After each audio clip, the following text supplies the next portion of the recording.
хөгжимд маш их нөлөөтэй. Яг анх хүмүүжүүлсэн хүмүүс нь яг Лемонс юм болов.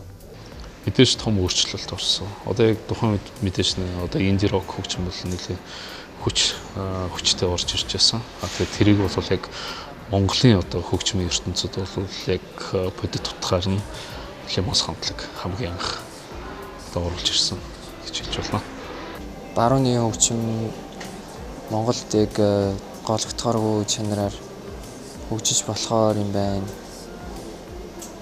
гэсэн мэдрэмжийг л анх авч ирсэн. Лемонс хамтлаг бол яг нэг өөр юмсан философитой. Тэгээд өөрсдийн нэг тийм гоё мэдрэмж. Тэгээд яг өөрсдөө одоо туулсан амьдрал тэр бүгдийг урамталд шингээж чаддаг.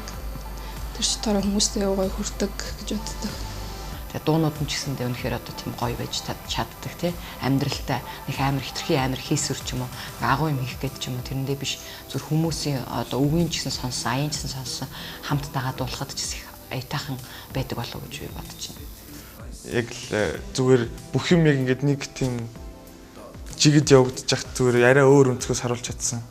Тэгэл ер нь юм ийм байх хэсгүй юм байна гэдгийг Red Album-аас хамгийн анх одоо мэдэрч ирсэн юм та. Лемонс хамтлаг бол одоо 2006 онд Red Album бол одоо Монголын рок амьд хөгжмийн бол бас нэг шин давалгааг гаргасан гэж би өөрөө бол дүгнэдэг.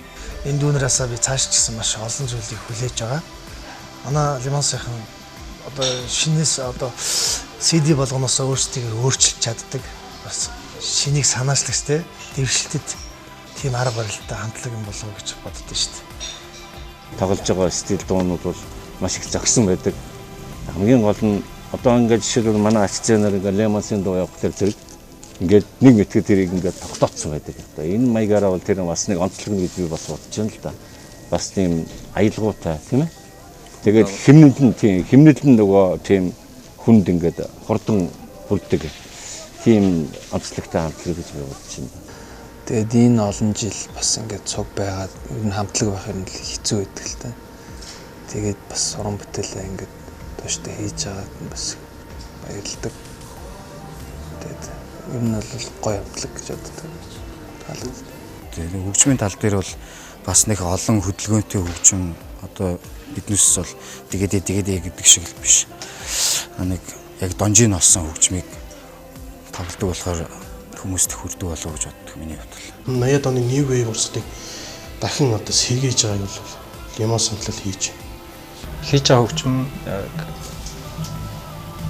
одооны залуучуудын сонирхол бас цаг үетэйгээ нийлж явж байгаа болов уу гэж бодож байна. Бид нар энэ хамтлагт ингэж хөрөнгө оруулснараа Монголын урлагт бас нэг шинэ гайхалтай цомбыг бүтээсэнд баяртай байна. Их тийм дүүрэн дууралттай маш юм сони өрмөц үг аястай яг жинхэнэ хотын хөгжим тоглосон хамтлаг гэж би боддог. Лемонс бол Лемонсын Монголын рок поп хөгжмийн одоо хөгжилд оруулсан хог нэмэр бол бас их чухал гэдгийг энэ саяны миний хэлсэн зүйлүүдээр бол нотолж болно.